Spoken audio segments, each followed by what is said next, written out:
The Screenplay by Quentin Tarantino. Interior, coffee shop. Day. A coffee shop somewhere in New Mexico. He knocks, his back turned to us, is sitting at the counter, finishing a meal. We hear the of a pinball machine being played off screen. Mabel, a waitress, comes over and fills Mickey's coffee cup. Mickey, what kind of pies do you have? Mabel, apple, pecan, cherry, and key lime. Mickey, which do you recommend? Mabel, well, the key lime is great, but it's an acquired taste. Mickey, I haven't had key lime pie in 10 years. Mabel, when you had it, did you like it? Mickey, no, but that don't mean much. I was a completely different person 10 years ago. Well, let's give key lime a day in court and a very large glass of milk. Mabel turns to her right. Mabel, to someone off screen. Should I make that 2 pieces? Camera pulls back and we see for the first time Mallory Knox, Mickey's wife, sitting on a counter stool next to him. Mallory, not a Rosie. Mabel, annoyed. My name's not Rosie. Points at name tag. It's Mabel. Mallory, whatever. Mabel exits frame. Mallory gets up from the stool, walks over and grabs the Jerry's Kids can next to the cash register, then dumps out the coins on the counter and selects a quarter. Mabel, hey, what the hell do you think you're doing? Mallory saunters past the cowboy playing pinball. As his eyes follow Mallory, he loses his ball. She walks to the juke house in the back, inserts the quarter, selects the song, punches the buttons. A needle lands on a record, and a god almighty rockabilly tune cuts through the coffee shop. Mabel brings Mickey his pie and milk. Mabel, to Mickey, she ought not be doing that. That's for Jerry's Kids, not rock and roll. Camera moves around to a close-up of Mickey. This is the first time we see him, as he takes a bite of green pie. Mickey, I can't take her anywhere.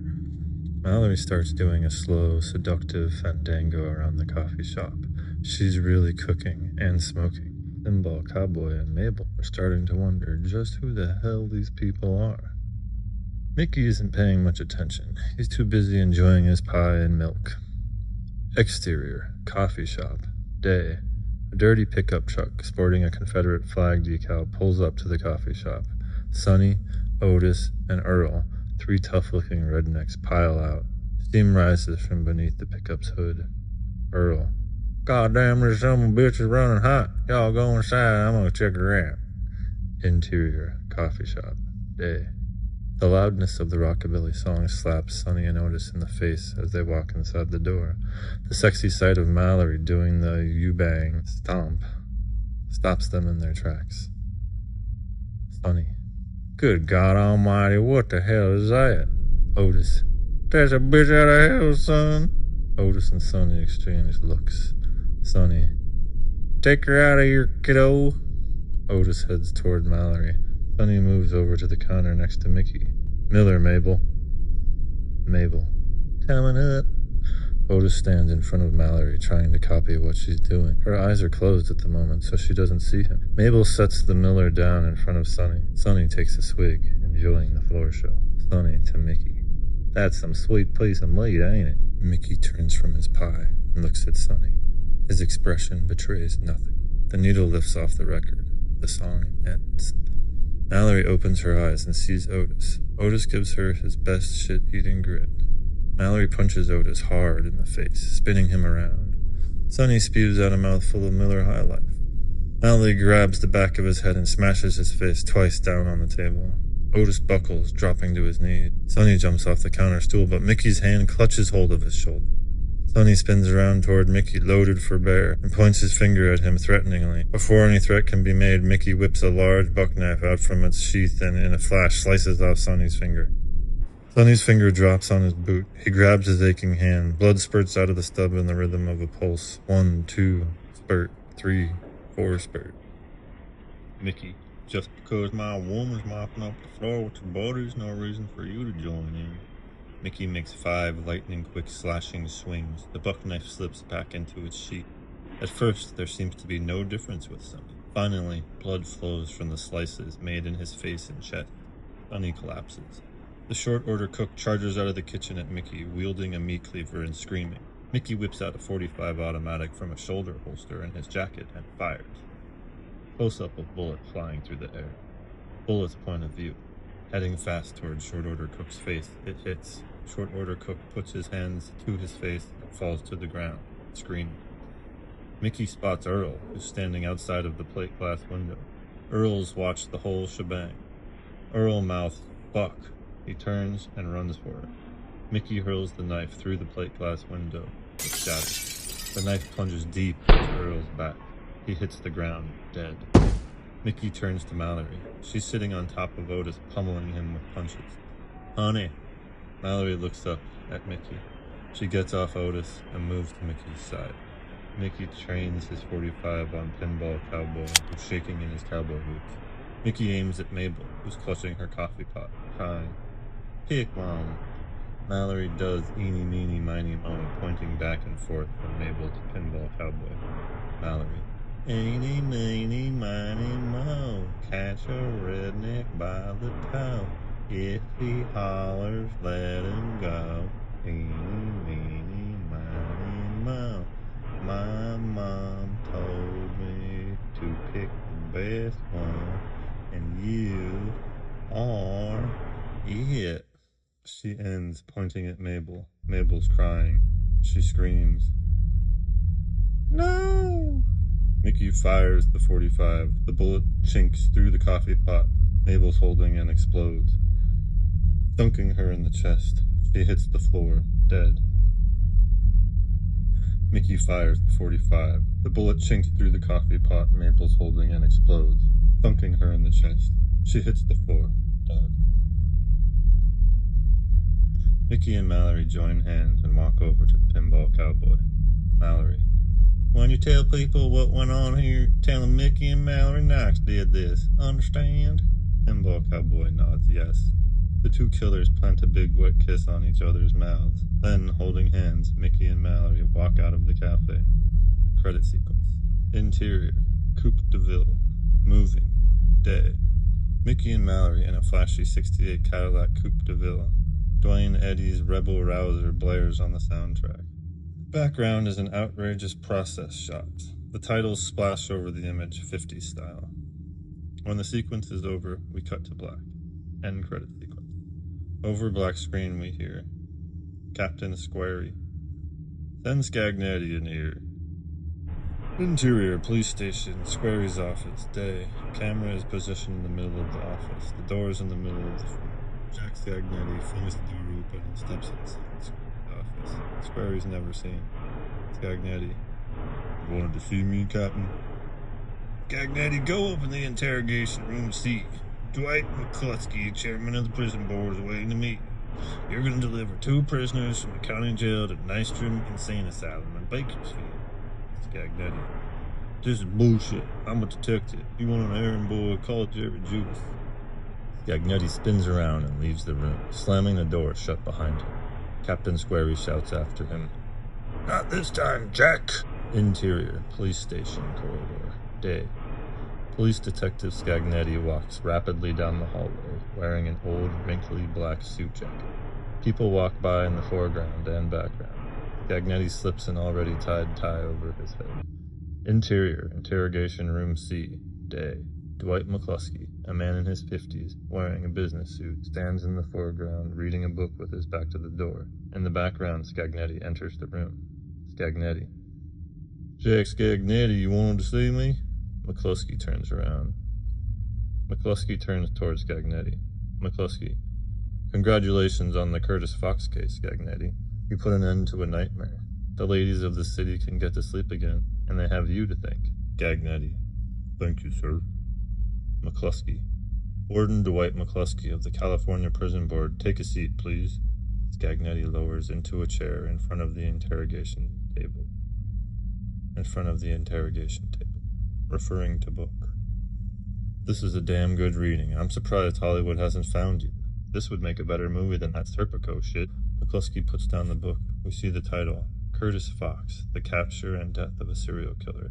Author, Jack Scagnetti. McCluskey sits on the edge of the table, facing Scagnetti. He lifts a file off the table, then tosses it in Scagnetti's lap. I think you'll find that good reading as well. Mickey and Mallory's file. You familiar with them? Scagnetti opens it. It's the files, reports, and photographs of Mickey and Mallory Knox. Scagnetti's face lights up. Scagnetti. Who isn't? McCluskey. You've been following the news coverage? Scagnetti. They've been separated since the incarceration in a couple of penitentiaries. McCluskey. Susanville, Soledad. Scagnetti. They killed a shit ton of inmates and guards. McCluskey. 5 inmates, 8 guards, and 1 psychiatrist, all in 1 year's time. Very good. You keep up with the headlines. Scagnetti nods. Our situation in a nutshell. No prison wants them. No prison will take them. I'm even talking about fucking hellholes where the warden's as hard as a bar of iron. No one wants those fucking assholes behind their walls dealing with them day in, day out. Scagnetti. I can appreciate that. McCluskey. So can we. So the solution to our little problem is we had them deemed crazy, and we're shipping them to Nystrom Asylum for the criminally insane. Scagnetti. Lobotomy Bay? McCluskey. You've heard of it? Scagnetti.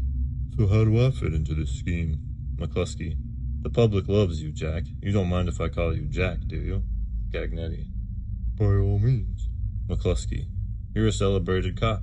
26 years on the force. A bestseller out in paperback. McCluskey grabs Scagnetti's book and reads from the back cover. A modern-day Pat Garrett, a hell-bent lawman with a deadly axe to grind with maniacs. McCluskey lowers the book. You're a breathing icon to the old style of justice. Eye for eye, tooth for tooth. You know what I mean? Scagnetti nods. That's why you've been the lucky boy chosen to deliver Mr. and Mrs. Knox. We, the prison board, know that once you get them on the road, if anything should happen, an escape attempt, an accident, a fire, anything, that Jack, Super Cop Scagnetti, would be there to look out for his public's best interest. Scagnetti. I see. McCluskey. You write the script, Jack. Call it whatever. Showdown in Mojave, the death of Mickey and Mallory. Have we found our man? Scagnetti. You found him. Interior, county jail, cell block corridor. Day. Scagnetti's point of view. McCluskey stands next to a big iron door. He bangs on it with his fist. We stay on Scagnetti's point of view through this scene. McCluskey. Pete, open it up. I'm coming through with a visitor. A buzzer sounds. McCluskey opens the door and we follow him down the corridor. As soon as the door opens, we can hear a female voice singing the song, Long Time Woman. McCluskey turns to Scagnetti as they walk. Well, Jack, I'll tell you, in all my years with the penal institution, and I'll tell you, that's no small number, Mickey and Mallory Knox are without a doubt the most twisted, depraved group of fucks it's ever been my displeasure to lay my eyes on. I mean, those 2 rat shits are a walking reminder of just how fucked up our system really is. The song Long Time Woman is getting louder as they proceed. Scagnetti, off camera. Who's the songbird? McCluskey.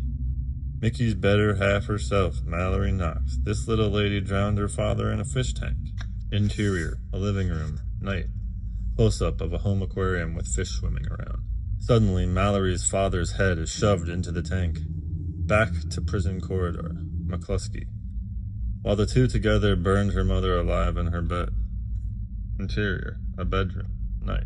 Medium close-up of Mallory's mother lying asleep in bed, mouth open. What looks like a gas nozzle appears at the top of the frame, pouring gasoline all over her face. She coughs and gags. Camera pans up, and we see Mickey holding a gas can. Close-up of Mallory with a lit match by her face. She tosses it in front of her. We hear the sounds of Mallory's mother igniting. Back to prison corridor. McCluskey. They blew up the fucking house along with half the block. Interior, Mickey and Mallory's car. Moving. Night. Process shot. Mickey behind the wheel, Mallory in the passenger seat. They kiss as we see the house explode in the back. Back to prison corridor. Still Scagnetti's point of view. Scagnetti off camera. What? McCluskey still walking ahead of him. McCluskey. Because they wouldn't give their blessing for marriage. Scagnetti off camera. Ain't love grand. McCluskey laughs. McCluskey. Ain't love grand. That's a good one. Still Scagnetti's point of view, we look down from McCluskey to Mallory's file in his hand. It contains her picture and lists her color of hair, color of eyes, height, weight, race, etc. Beneath that is a column which reads, Psychiatric Remarks.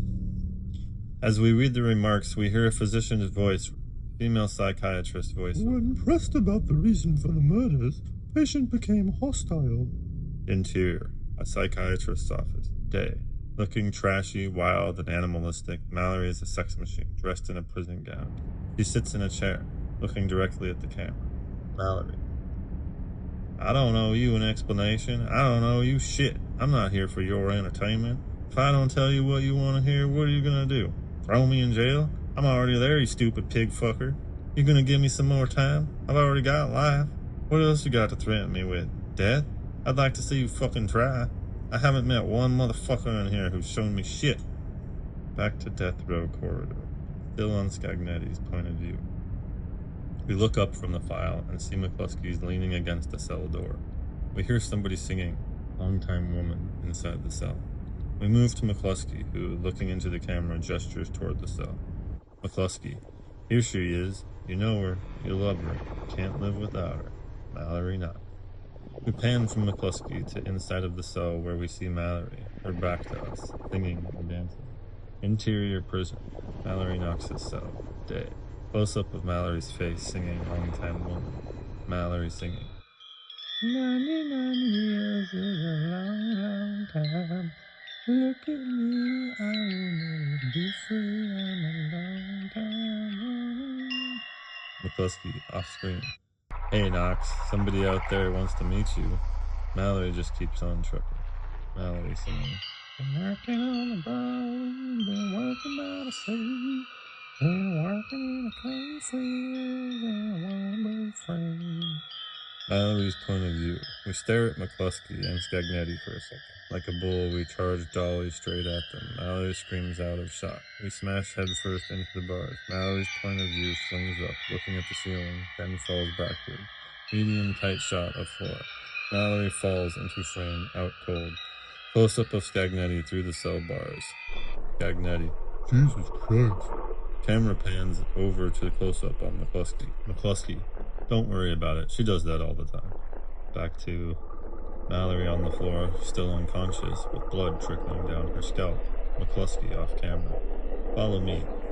Interior prison, long corridor. Day. Camera is at the end of a long corridor. McCluskey and Scagnetti approach from the other end. Scagnetti studying the files.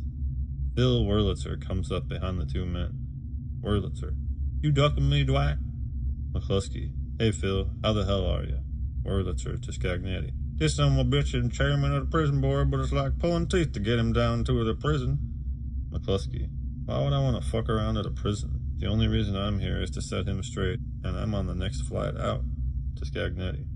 Jack, this is the superintendent of the jail, Phil Wurlitzer. He's the man who got the power of the pen here. Wurlitzer shakes hands with Scagnetti. Wurlitzer. Pleased to meet you, Jake. I read your book, On Press. Good work on Curtis Fox. Scagnetti. Thanks. McCluskey. From now on, you'll be dealing with Phil. He can answer all the questions you got about the arrangements. I'm going to be bidding you good luck and adieu in about 20 minutes. My flight back to Sacramento leaves LAX in an hour. Wurlitzer. And I want you to know we'll all cry the river when you're gone. They all laugh. Scagnetti. What's the traveling arrangements? Wurlitzer. Well, Mickey and Mallory can't be together, so we'll put you on one of our prison buses and you'll take Mallory first. Then you'll come back for Mickey. Scagnetti. And where do you keep Mickey? Wurlitzer. We got his stinking ass in the deepest, darkest cell in the whole place, but it just happens that right now he's got a special visitor. Scagnetti. Who? Wurlitzer. Wayne Gale. Scagnetti. Wayne Gale? Interior. Jail. Visiting area. Day. Scagnetti. Surprised. Wayne Gale? Interior. Jail. Visiting area. Day. Wayne Gale, a young, energetic commando journalist, a la Geraldo Rivera, is sitting on the visitor side of the county jail visiting area. Wayne is alone and the visiting area is empty. Apparently some arrangement was made for the visit. Wayne has a miniature tape recorder in his hand and is testing it. Wayne, into recorder. Testing. 1, 2, 3. Testing. 1, 3. Over. Mickey Knox meeting. Wayne shuts off the recorder, rewinds, and plays it back. It works beautifully. He hits the record button and conceals the recorder in his sports coat pocket. The door opens on the prisoner's side, and Mickey Knox is led into the room by 2 sheriff's deputies. Mickey's wearing the county jail blue jumpsuit. He has a thick, wide leather belt around his waist with a metal ring built into each side. Long, sturdy chains with handcuffs on each end are wrapped across his body and through the rings, binding his arms to his sides. His hands and feet are double-cuffed. The deputies both have their guns drawn, ready to blow Mickey in half at the slightest provocation. For a man wrapped and bound in chains, Mickey seems strangely in control of his environment. Restrained as he is by the symbols of society, the chains, jail, guards, guns, jumpsuit, he remains a dangerous, intimidating, and fascinating figure. Wayne takes in the image of Mickey, Wayne to himself. Showtime. Mickey's roughly shoved into his seat on the prisoner's side of the glass. The deputies move to their place, off to the side by the wall. Hello, Mickey. You've never been introduced, but I'm Wayne Gale. I'm a journalist on television. I don't know if you've ever heard of me or remember me. I was one of the reporters outside the courthouse during a trial. Mickey. Everybody knows who you are. You're famous. Wayne pauses and retorts. Wayne. I could say the same thing about you. Mickey smiles. You sure could. Wayne. I want to thank you very much for seeing me. Mickey is silent. I have a television show. It is very popular. Every week we do a profile on a different serial killer. You don't mind if I call you a serial killer, do you? Mickey shakes his head. Matt. The episode we did on Mickey and Mallory was one of our most popular ones. Mickey. Did you ever do one on Wayne Gacy? Wayne. Yes. Mickey. Whose ratings were higher? Wayne. Yours? Mickey. How about Ted Bundy? Ever do one on him? Wayne. Yes. Yours got the larger Nielsen share. Mickey. Good. Yelpy piece of shit. Wayne. What I'd like to do. Mickey. How about Manson? Manson beat you. Yeah, it's pretty hard to beat the king. Wayne. We've been waiting to do a follow-up episode on you for a long time, and that time has definitely come. Pause. I feel it's apparent to anyone who's hip to what's going on that the prison board has thrown the Constitution straight out the fucking window. You and Mallory may be killers, but you're not insane. You belong in a prison, not an asylum. The prison board is blatantly railroading you into a hospital for the sole purpose of turning you into vegetables. Now, some people are saying, so what? I do not want one of those people. I am not one of those people. If we avert our eyes while they do this to you, we give them permission to do it again whenever they see fit. Today, they wipe clean your mind because they feel your actions are dangerous. Tomorrow, they wipe clean my mind because they feel what I say is dangerous. Where does it all stop? No response from Mickey. My problem, Mickey, is that you don't exactly inspire empathy. I'm all alone on this. I need your help. I want what the prison board is doing to be the focus of our follow-up episode. Now I have interviews with chairman of the prison board, Dwight McCluskey, about this issue, and I'm telling you, Mickey, he looks bad. The 2 psychologists they use for their psychiatric kangaroo court won't talk to us, which always looks bad. I have an interview with both the judge of your trial, Bert Steisma, and the psychologist and author, Emma Reinhold, both of whom discount the notion that you're insane. You put that all together and what the state is doing becomes obvious, but the network isn't satisfied. They feel the show needs another element. It needs you. In order to put the show on the air, I need to get an interview with you. You haven't talked to the press since your trial. Now, a few days before you get transferred to an asylum, you grant an interview on television with Wayne Gale. We're talking a media event here. Every son of a bitch out there with a TV set's gonna tune in to see that. We'll make their motive so blatant, we'll shame them into dropping the whole thing. At least for a little while, the publicity will keep them from just giving you and Mallory lobotomies. Well, what do you say? Have you talked to Mallory about this? Wayne, she won't even see me, Mickey. Now, you're not supposed to know anything about what's going on with her, but I'm gonna tell you something. Since you two have been sentenced, Mallory hasn't spoken one word. Mickey. She don't talk? She doesn't talk? Wayne. Not to anybody. She sings. Mickey. She sings? What does she sing? Wayne. Songs, he's a rebel, leader of the pack, town without pity, that Dusty Springfield song, I only want to be with you. That's what I hear anyway. Her behavior has the main thing the doctor's report used against you.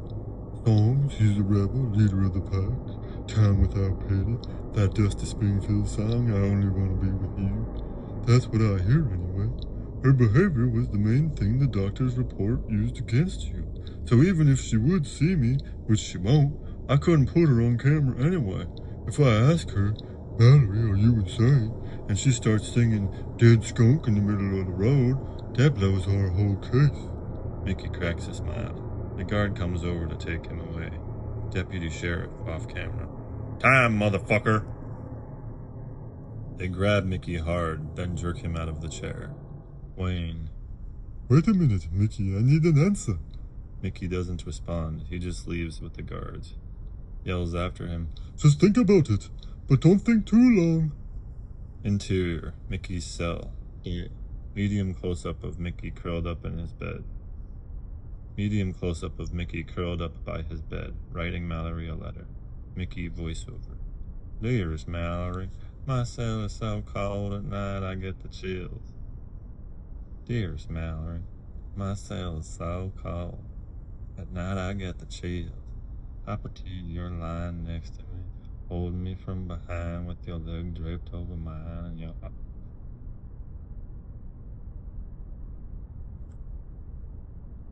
Mickey, voiceover. Dearest Mallory, my cell is so cold. At night I get the chills. I pretend you're lying next to me, holding me from behind with your leg draped over mine and your arms wrapped tightly around me. I lie in my cell. Dissolve to wide shot in the cell behind Mickey. We slowly dolly back. Voiceover. And imagine kissing you. Not making love. Just kissing for hours and hours on end. I remember everything about our time. I remember every joke you ever told. Close-up of the letter being written over the wide shot. I remember every secret you ever shared. Shared or revealed? I think shared is proper. I remember every single time you laughed. Extreme close-up of Mickey mouthing the words as he writes. We can hear Mallory's laugh, a distant, haunting echo. I remember every meal we ever ate. I remember your cooking. I especially remember your casseroles. I remember watching David Letterman. We hear the echo of television laughter. I remember driving fast, faster, fast behind the wheel of that Coupe de Ville. The sound of the Coupe de Ville swells until we cut to exterior, Coupe de Ville, night. Camera sits on the hood, looking down at Mickey and Mallory, driving fast, slow motion. A hurricane of wind whips through their hair. Mallory laughs wildly as she wraps her arms around Mickey and kisses him. Mickey, voiceover. You, baby, by my side, your bare feet up on the dash, singing along with the radio. Needles and pins, he's a rebel, you're my world, ring of fire, love grows where my rosemary goes. Groove me. Dissolve to exterior, Coupe de Ville, night. Coupe de Ville parked on the roadside. Mickey is in the driver's seat with his feet on the dash, watching Mallory dance on the hood of the car. Mickey, voiceover. And you're dancing? My God, you're dancing. I lie on my bed and go over every day, every minute of our happiness. Every day I take a day of our time and go through it hour by hour. I don't jump ahead either. I take it as it comes and I live that day again. That way, when I get to our first kiss, dissolve to interior, a bedroom, night. The screen erupts with fire. Mickey and Mallory's faces appear in the flame, kissing passionately. Mickey, voiceover. The killing of your parents, our wedding, they're not just memories. I feel that joy again. Dissolve to interior, Mallory's cell, day. Not knowing where we are, camera moves across a wall into a close-up of Mallory. Mickey, voiceover. Not the joy of taking a walk down memory lane, but because I do the work I experience a chunk of the emotion I felt then, and I am no longer in prison. There's no such thing as a prison. When my head hurts and I can remember no longer, I write you letters and send them to your heart. When the letter is finished, Mallory gets off her bunk and goes to the middle of the cell. She starts moving her body to music only she can hear, then begins to sing the song Groove Me in a slow a cappella, using the cell as her stage and a man who isn't there as her audience. The song is completed in a single shot.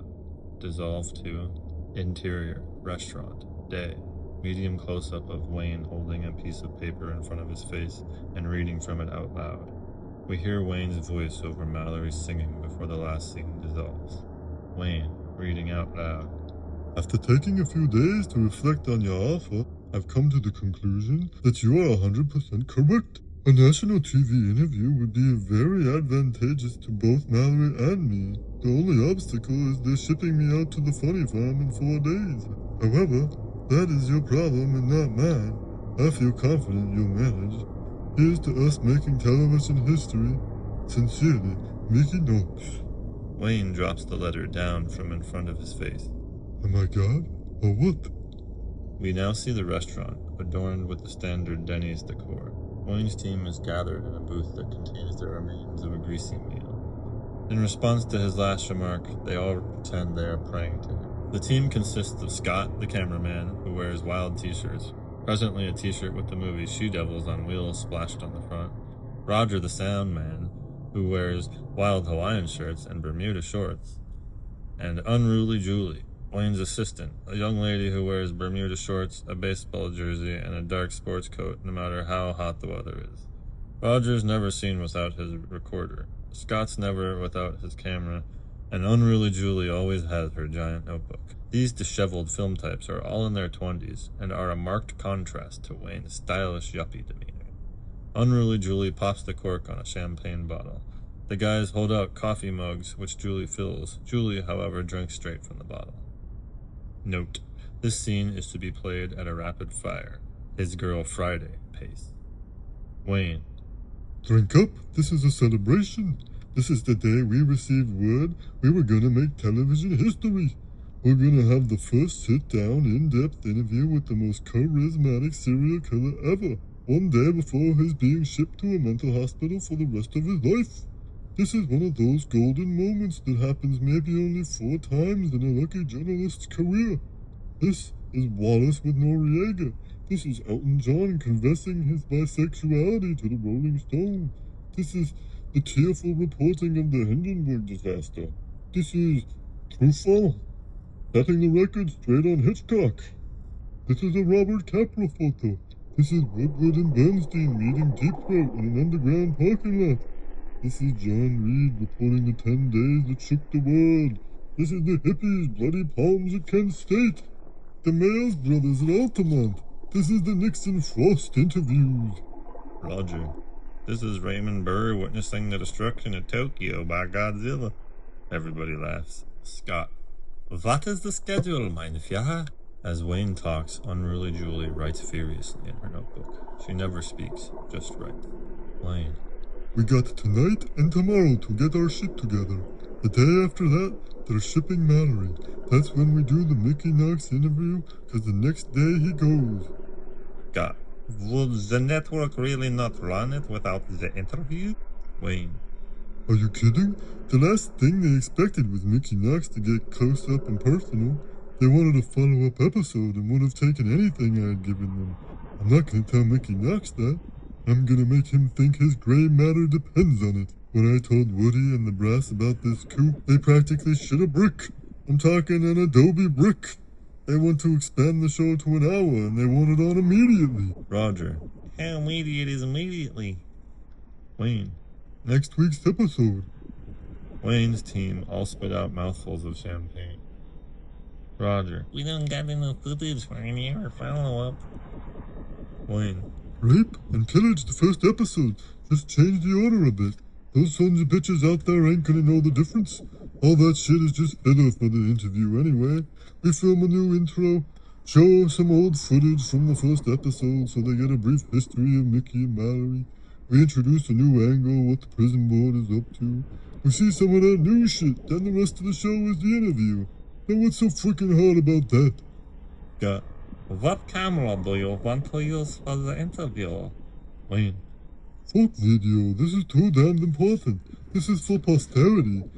Nah, we're using high contrast 16mm black and white, black and white. Where the black's black and the white's white.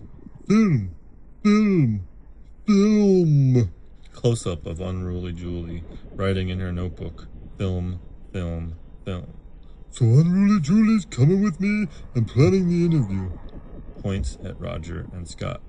You two, go down to the editing bay, take the old footage and the new footage, put it together and see what we got. Get it into shape, so when we finish the interview, we can just stick it in. Got. When do you want the assembly? Wait. Tomorrow. Cut to title card. Tomorrow. Cut to interior. TV station. Editing bay. Day. Camera follows behind Wayne, who's talking to unruly Julie, who's writing furiously in her notebook. Wayne. At that point, I'll ask him if he believes in God. If he says yes, I'll ask him what he thinks God would make of his actions. And is he worried about burning in hell? If he says no, I'll say, well, Mickey, what do you believe in? And hopefully he'll say something like a live round of ammo, the expression on the face of a man he just split up the middle. Mallory's eyes, sex, drugs, and rock and roll. He's bound to say something provocative. Wayne and unruly Julie enter the video editing room. Scott and Roger are sitting at the editing bay. Everybody is wearing and looks like they slept in the same clothes as the night before, except Wayne, who's in another sweater and looks alert and snappy. Okay, boys, let's have it. Scott. Well, basically, what we did was put part of the old show on first. Roger. But then we changed the order around so it wasn't super obvious. Scott. Then we added the new shit to the tail. Roger. Well, we filmed the interview and we can just slap it on at the end. Wayne and unruly Julie grab chairs and sit. Wayne. Okay, let's see it. Close-up of a video monitor screen. We see a show rewinding. Roger, off camera. Now we go to film a new intro for the follow-up episode. But we put the intro for the first episode at the beginning temporarily so you can see it with some scope. Wayne, voiceover. I hear you. Play. Close-up of Roger's hand pressing a play button. The opening slate for American Maniacs fills the screen. Title card. Mickey and Mallory's Reign of Terror. Exterior. Highway. Day. Wayne Gale is standing in the middle of an empty highway. The camera looks up from the ground. With a wide-angle lens, he looks practically mythic. Wayne speaks into the camera. Wayne. Hello. Welcome to American Maniacs. I'm your host, Wayne Gale, and this is the Highway 58. Wayne walks toward the camera. We dolly back. To some, the fastest distance between point A and point B. To others, a beautiful stretch of the American landscape. But to Mickey and Mallory Knox, it was a candy lane of murder and mayhem. While we hear Wayne's narration, we see a montage of home 8mm movie footage. There are films of Mickey and Mallory living a normal life. Mickey shaking hands with the judge who married them. Mallory stands happily by Mickey's side. Mallory hemming up the sex angle as she poses by Bob's big boy.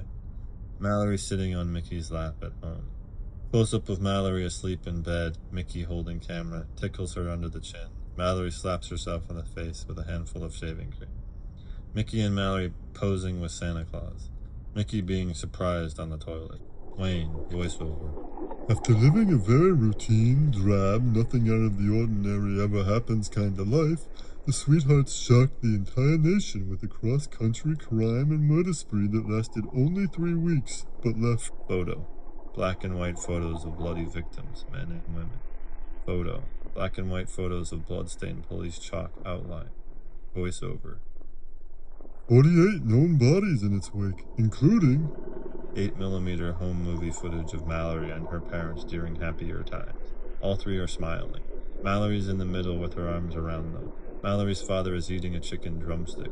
Mallory takes a bite out of it while he's holding it. Mallory's very own parents. Photo. Color postcard of Los Angeles.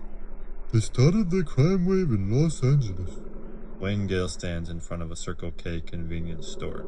He speaks to us. And they were finally apprehended here at this Circle K in St. Paul, Minnesota. Cut to exterior, Circle K, day. This sequence is filmed in 16mm color, cinema verite à la cop. The camera runs behind 3 blue windbreaker-clad cops as they run up to the Circle K, shouting obscenities. In front of the store, 3 windbreaker cops have Mickey on the ground, beating him with nightsticks. One cop lies on the ground near them, holding his hands over his face, screaming. To the left, Mallory is slugging it out with the windbreaker cop, matching him blow for blow.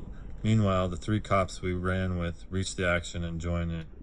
Montage. Newspaper on magazine color ad for a 7-Eleven store.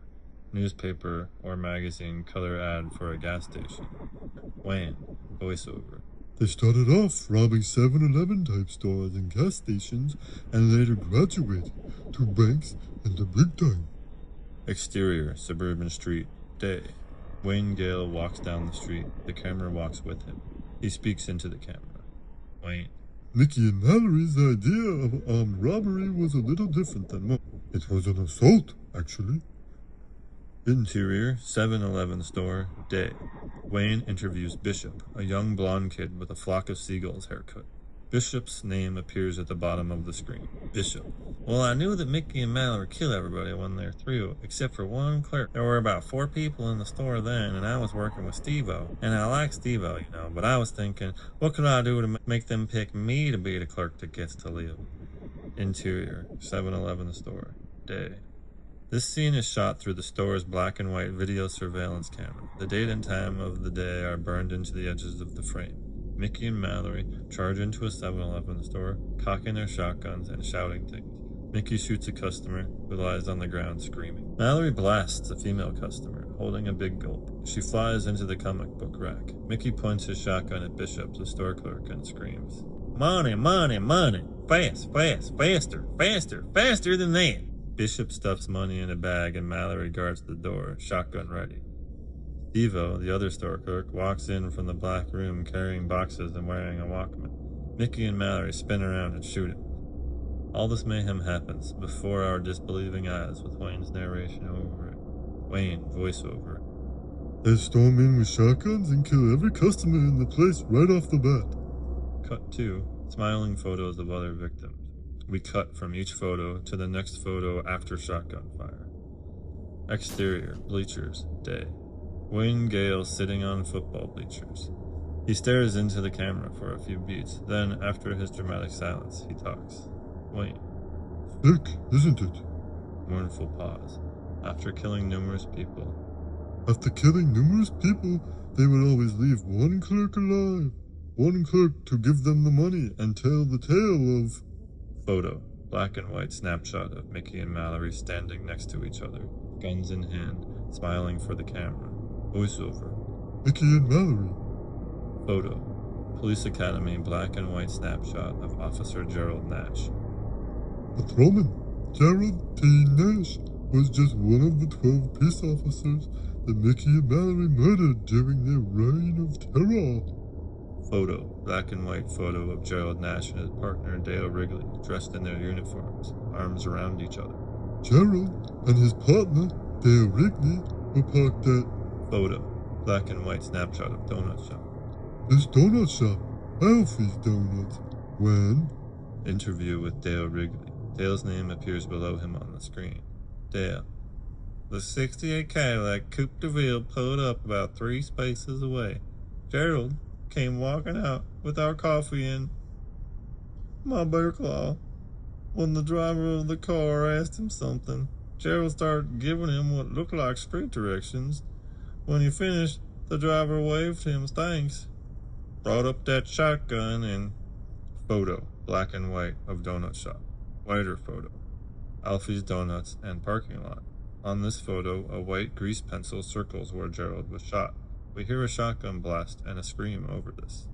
Photo, black and white, of Mickey and Mallory. We hear laughter and a car peeling out over this. Exterior, bleachers, day. Wayne talks to us. Wayne.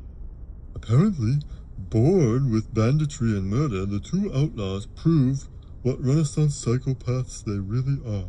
They break up the monotony in between bank jobs, or what have you.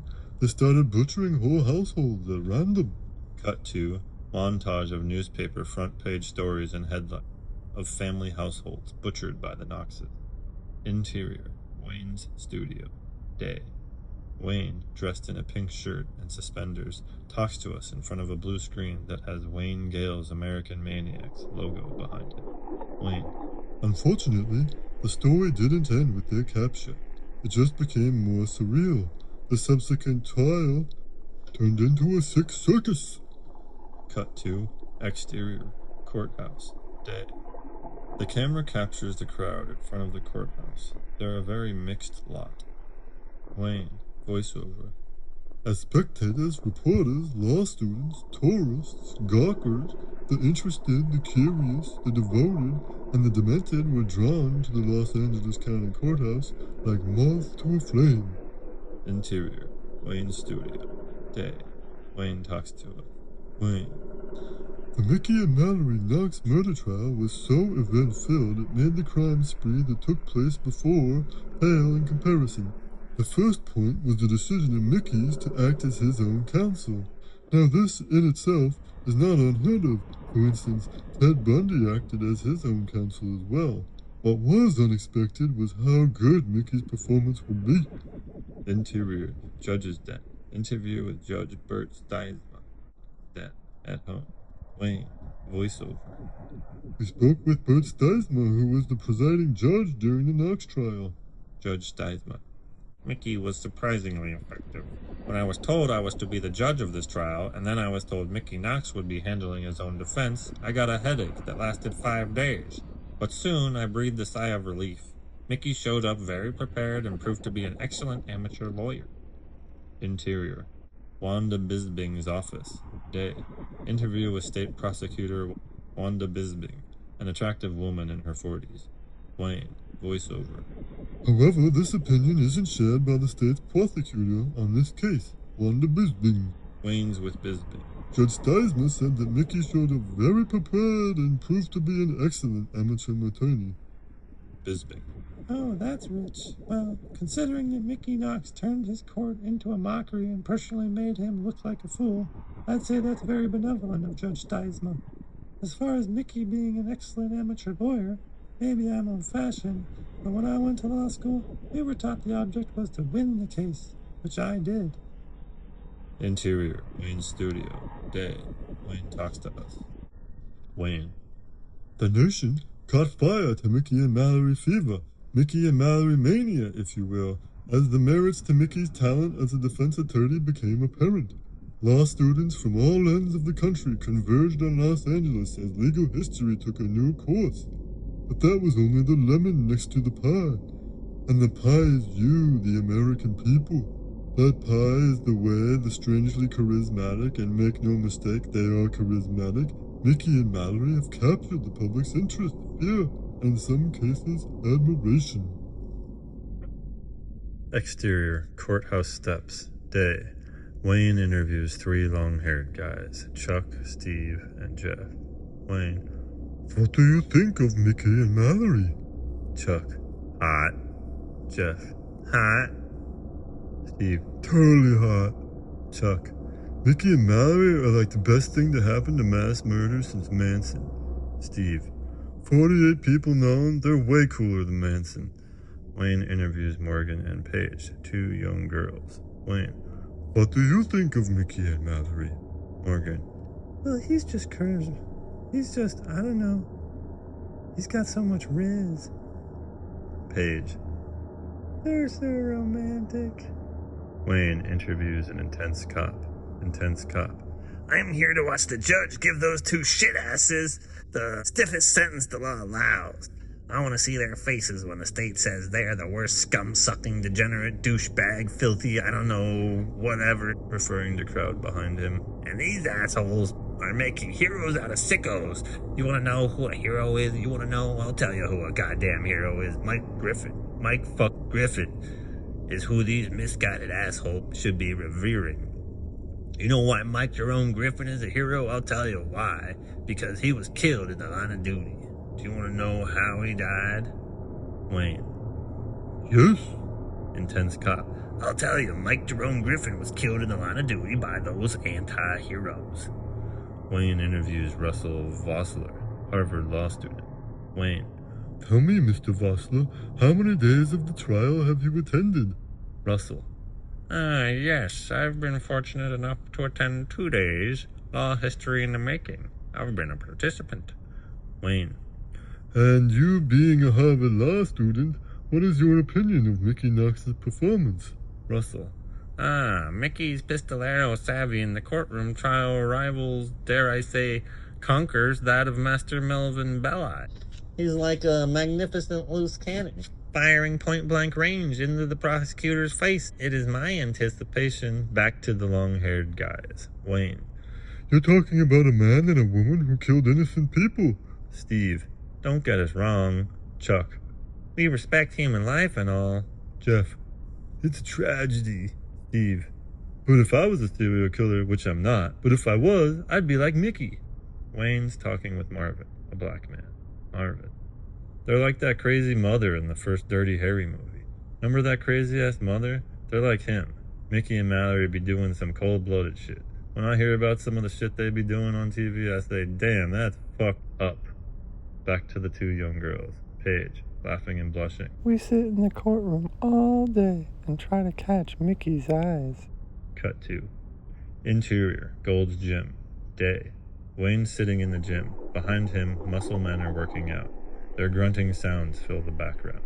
Wayne looks up and just off camera to the people he's interviewing. Wayne. What do you think of Mickey and Mallory? Extreme close-up on Simon and Norman Hunn, two brothers, bodybuilders, in a headshot. Simon. I admire them. Norman. I do too. Wayne, confused. But how can you say that? Simon. They're mesmerizing. Simon. Hypnotizing. Simon. Have you seen Pumping Iron? Wayne. Yes? Norman. Then you've seen the scene where Arnold Schwarzenegger is talking to Lou Ferrigno. Wayne.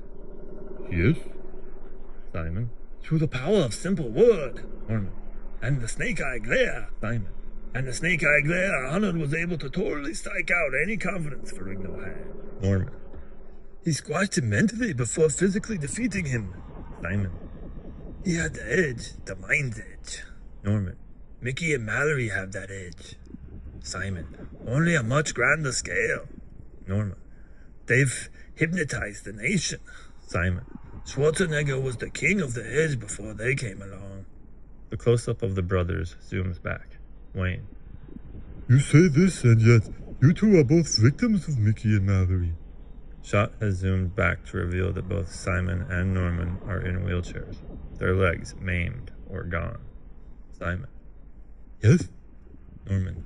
Yes. Wayne. How can you say that you admire them? Norman. It's like this, Wayne. Two people are standing in a dark room waiting for the other to attack. These two people can't see each other, yet they know they're there. Now, they can either stand in that dark room forever, waiting until they die of boredom, or one of them can make the first move. Wayne. Why can't they just shake their hands and be friends? Norman. They can't because neither knows if the other is a deranged, senseless killer like the Knoxes, so you may as well make the first move. Wayne. And they made the first move. Norman. Unfortunately, yes. Simon. But you see, that's okay, Wayne. Wayne. Why? Simon, they passed the edges along to us. Wayne, How so? Simon, by taking away our legs, now we have to fight harder to get ahead than everyone else you'll find in this gym. Probably the whole city. They give us the fighting spirit. Before this happened, I was content. Now I'm pissed off. Now I'm half a man and I've got to work like the devil to get whole again. Wayne, But you'll never be whole again. Simon, Never in a very long time, Wayne. A word only the weak use. I'm not a sore loser. If I don't have a leg to stand on, I'm going to get up and fight this world until I'm on top again. Norman, that's the Mickey and Mallory way. Simon, and that's the way of the world. Norman, they're just shocking the world into remembering this primal law. Simon, Survival of the fittest. Wayne, One last question. Usually, Mickey and Mallory kill all of their victims. Why did they let you two survive? The brothers pause, then turn to Wayne. Norman, They had us tied down during one of their house raids. You've seen the headlines. And they were taking a chainsaw to our legs before they were going to kill us. Simon, Just for fun, I guess. Norman, And then Mallory stops Mickey and says, "Hey, these are brothers, hon." Simon, Mickey stops sawing on my legs and says, "Oh my God, I'm your biggest fan." Norman, Apparently they've seen all our films. Simon, They were especially influenced by Conquering Huns of Neptune. Norman, So Mallory calls 911 and they took off. Simon. They actually apologized. Interior, Wayne's studio. Wayne, The couple proved so popular that a motion picture glamorizing their exploits was made. a poster for Mickey and Mallory movie, Thrill Killers.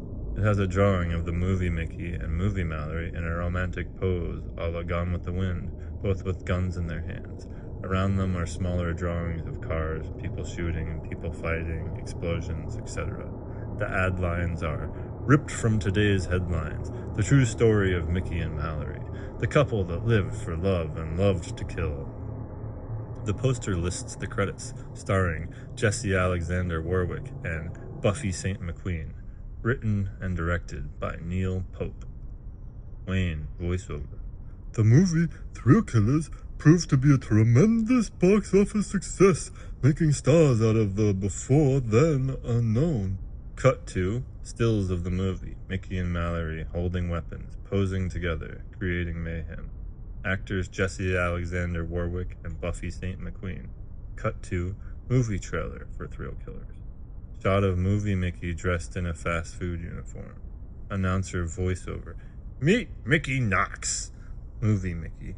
I'm getting off this minimum wage train, break my back for you, and throw away my youth for nothing. When I'm 30, have a big wall drop down in front of me called the future. Realize I've been doing time in a burger flipping jail. He rips off his uniform. Listen to me, Jimmy Dick. I want cash, lots of it. Cars, fast cars. And I want it now. Not later now. I want a whale, baby, whale. Shot of movie Mallory on her hands and knees, crawling toward camera. Announcer, voiceover. And his lovely wife Mallory. Movie Mallory. I need you, Mickey. I gotta have you. I'm no good for no one else. When I'm with you, I burn, baby, burn like blue flame. Shot of movie Mickey and movie Mallory driving fast and laughing their heads off. Announcer, voiceover. Together, they're the Thrill Killers, the true story of the couple that shook the world. Shot of movie Knox's firing gun. With a bloodlust of violence, Shot of movie Mickey and movie Mallory kissing. an unbridled passion. Shot of movie Mallory with a knife to a cop's throat. Movie Mickey holds a shotgun. Movie cop. When society catches up with you, I'd hate to be in your boots. Movie Mickey.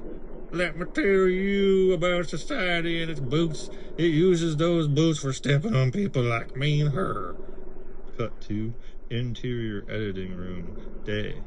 Wayne enters an editing room where filmmaker Neil Pope is working at a moviola. Wayne, voiceover. We talked with Neil Pope, writer and director of Thrill Killers, for his take on the Mickey and Mallory phenomenon.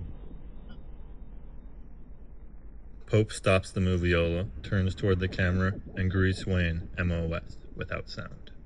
Cut into interview. Neil Pope. It is my belief that Mickey and Mallory Knox are a cultural phenomenon that could only exist in our sexually repressed society, a flower that could only bloom amidst a grotesque fast food culture. And what I tried to do with Thrill Killers was trace the root of the problem all the way down to the vine, to the original bad seed. Yet amidst the violence and murder and carnage, you've got the structure of a Wagnerian love story. Exterior, alley, day. In a back alley, the conclusion of Thrill Killers plays out. The sounds of sirens and choppers are nearing. Movie Mickey, shotgun in hand, runs down the alley, stopping at a dumpster, where the wounded and bloody Movie Mallory sits propped up against a brick wall. On the bottom of the screen, the subtitle appears, Scene from Thrill Killers, 1990. Movie Mallory. Mickey, honey, listen to me. Movie Mallory holds out her hand for him to take. He does. Can't go, I'm too fucked up. Movie Mickey. I'm not gonna say it's not gonna hurt, but... Movie Mallory. I can't run with you, Mickey. I really want to.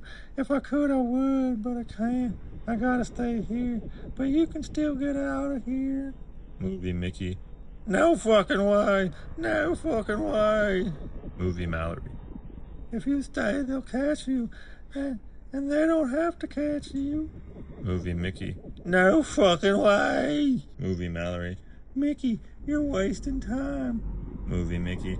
I don't give a damn if a million United States Marines all whistling in the halls of Montezuma are gonna come marching down this alley in a second. There ain't no fucking way in hell I'm leaving you, and that's that. Movie Mallory grabs his hand with both of hers. She's crying. The siren and chopper sounds are getting closer. Movie Mallory. Mickey, my love, if you leave me, they'll catch me and take me to the hospital. If you stay, you'll make them kill you. Then it'll be like I killed you. I could bear anything, but I can't bear that. So please, please, please, please, for me, my handsome husband, run for your life. The sirens and choppers draw nearer. Movie Mickey. I can't do it. You're my wife, my partner. A fella doesn't run when his partner can't run with him. Mallory, my angel, if I could have left you, I'd have left you a long time ago. They kiss. Movie Mallory. Well, hell, if you won't leave, give me a gun so I can go out shooting. Movie Mickey hands her his .44 Magnum from his belt. Movie Mickey. Sit tight. I'm going to make it a little tougher for him. Movie Mickey runs to the end of the alley, peers around the corner at the arriving cops. To himself. Time to get naked and boogie. Movie Mallory is out of Movie Mickey's view. She cocks the .44, then places the barrel under her chin. Movie Mallory. Mickey. Movie Mickey's busy. He doesn't turn around. Movie Mickey. Yes? Movie Mallory. You made every day like kindergarten. Movie Mallory pulls the trigger. Bang. Dolly down the alley to a close-up on Movie Mickey as he spins around. Movie Mallory literally blows her head clean off. Her headless body, gun in hand, remains upright in her sitting position. Movie Mickey runs toward her, screaming her name in slow motion. Movie Mickey. Mallory! Cut to the Pope interview. Wayne, off camera. Why did you kill Mallory? Both of them are still alive. Neil Pope. It was dramatic license, no doubt. I felt an operatic love story needed an operatic ending. The two of them kill for each other. They offer the death of their victims to each other like other lovers offer flowers or bonbons. So what more natural, more organic, what more poetic than Mallory offering her death to Mickey? It's where it's been leading since day one. We worked it in the movie by using a what if they escaped situation. I think it works beautifully. You'd be surprised. People come up to me at the end of the movie in tears. Exterior, parking lot, day. Actor Jesse Alexander Warwick sits on his motorcycle and talks to the camera. He's dressed in a Levi's jacket, jeans, and a bandana is wrapped around his head. And as he talks, he bogarts a smoke. His name appears at the bottom of the screen. Jesse. One thing about Mickey for sure, he's definitely a man who has his moments. It was wild playing him. It was one of those get it out of your system performances. Interior, Buffy St. McQueen's home. Day. The interview is shot in Buffy's house a la Barbara Walters. Buffy sits on the couch in her living room with a cat in her lap. From time to time, she sips from a coffee cup. Her name appears at the bottom of the screen. Buffy. I didn't play Mallory the murderer. I didn't play her as a butcher. I played her as a woman in love who also happens to murder people. I didn't want her to be at arm's length from the audience or myself. If you play her as this wild maniac, the audience never has to deal with her. If you see a decapitation in a movie, you just say, "Oh wow, a neat special effect," because you can't relate to a decapitation. It doesn't mean anything to anybody because it's not personal. Decapitations don't fall into most people's realm of life experiences. Because if you show somebody in a movie getting a paper cut, the whole audience squirms because everybody can relate to a paper cut. Wayne, off camera. Did you meet the real Mallory Knox? Buffy. I tried to, but she wouldn't see me. But I read some letters she wrote to Mickey before the murder spree. They helped me out a lot. Exterior parking lot day. Jesse talks to camera. Wayne, off camera. You met Mickey Knox, didn't you? Jesse. Yeah, I visited him. He was up in Susanville. He was a little cerebral for my taste, but all in all, we got along. Interior, office, day. Wayne, sitting in a chair in front of a desk, interviews Dr. Reinhold, who sits behind the desk. Wayne, voiceover. To get a psychiatric view on the strange attraction Mickey and Mallory seem to have, we talked with Dr. Emma Reinhold, noted psychologist and author. Wayne begins his interview. Can you shed some light, Dr. Reinhold, on why the public has taken a pair of sociopaths so close to their bosom? Dr. Reinhold. Well, for one, the media has done a tremendous job of turning the husband and wife mass mothers into celebrities. But it's the country's youth who have turned the couple into ultimate anti-heroes. Basically, the very thing that makes them most lethal is the exact same thing that captures the public's hearts and minds. Mickey and Mallory's operatic devotion to each other. In a world where people can seem to make the simplest of relationships work and the slightest emotional commitment is considered devastating, Mickey and Mallory have a do-or-die romance of a Shakespearean magnitude. To the country's youth, 75% of whom are coming from broken homes, that's appealing. They have an us-against-the-world posture, which is always appeals to the youth. They have an us-against-the-world posture, which always appeals to the youth. And they've taken that posture 17 steps beyond. It's not us against the world, it's we're gonna kill the world. They're exciting. I read their file and I find myself penning. telling the pages like it was the paperback. I read their file and I find myself turning the pages like it was a paperback. Why do disillusioned youths get into Mickey and Mallory? Why do disillusioned housewives read romance novels? Why are you filming this special? Because you know as well as I do, you'll say, tonight at 9, Charles Manson speaks. Everybody's going to tune in to hear what he says. Mickey and Mallory have shocked the country numb with violence. They've created a world where only two exist, and anybody who inadvertently enters that world is murdered. Exterior, courthouse, day. Shots of the crowd. Wayne, voiceover. This attitude from the young toward the ultimate anti-heroes is nationwide and spreading. Two London teens, boy and girl, dressed like the Knoxes. Title card. London. London boy. You take out the great figures from the States: Elvis, Jack Kerouac, Bukowski, James Dean, Jim Morrison, Angela Davis, Jack Nicholson, Jim Thompson, Martin Scorsese. Add fucking fire or nitro and you got Mickey and Mallory. They're like rebels without a cause. Except they have a cause, only nobody knows what it is. London girl, screaming. There, 'cause it's each other. Two Japanese teens, boy and girl, dressed like the Knoxes. They speak in Japanese, which is translated into English. Title card, Japan. As Japanese boy and girl speak, we hear. Translator, voiceover. Keep the faith, Mickey and Mallory. Keep the faith. Two French teens, boy and girl, dressed like the Knoxes. They speak in French, and we hear the translation in English. Title card, France. Translator, voiceover. Mickey and Mallory Knox have a love that's LAMF. French boy, in English. They are super cool. Interior, Wayne's studio, day. Wayne.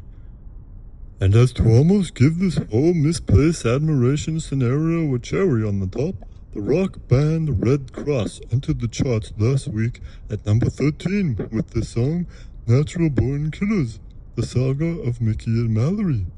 Cut to a clip from the Red Cross video of Natural Born Killers. Back to Wayne's studio. Wayne. The third wicked twist to this story is Grace Mulberry. Cut to front page newspaper. Headline read, Mickey and Mallory kill 6 teens during slumber party. In smaller bold face under it, one teen escapes killer clutches. On the front page is a photo of the teen who escaped. It's 17-year-old Grace Mulberry. Camera moves into close-up of the photo.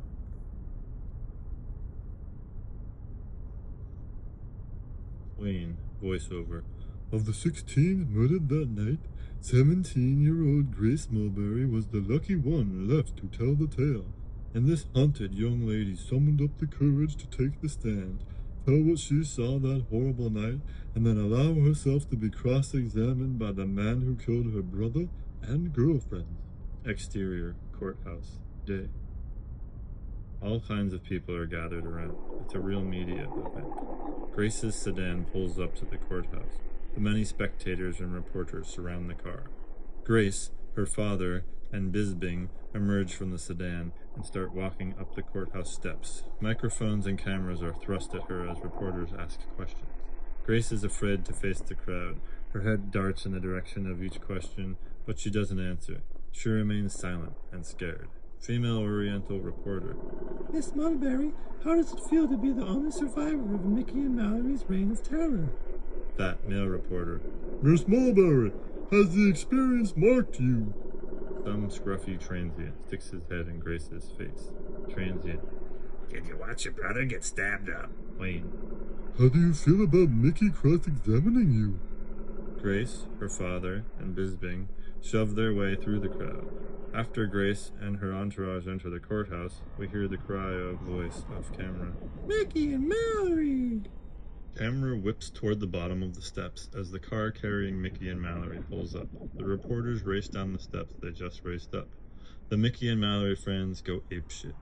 Mickey and Mallory, handcuffed, are being led up the steps by sheriff's deputies. Wayne Gale and other reporters film them and shout out questions. Microphones are thrust into their faces. Wayne. Mickey, how do you feel about cross-examining Grace Mulberry? Mickey. I'm keen with the anticipation. Female Oriental reporter. How do you think of this turnout, Mallory? Mallory. I ain't never had so much fun. A cute reporter, a tawny little type, steps forward. Cute reporter. Do you have any regrets? Mallory. Not a one. Mickey. Yeah, I always regretted we never got around to looking up my old history teacher. Now there's a big bad bitch not good for herself or nobody. Black reporter. What's your favorite pastime? Mickey. You mean aside from what I've been tried for? Mallory playfully elbows Mickey in his ribs. Oh, I'd say watching TV. All the reporters in unison. Reporters. What's your favorite show? Mickey. Have gun, will travel. Cute reporter. Do you have anything to say to your fans? Mickey, looking into camera. You ain't seen nothing yet. This concludes part 1 of Natural Born Killers. The screenplay by Quentin Tarantino. read by Wolves.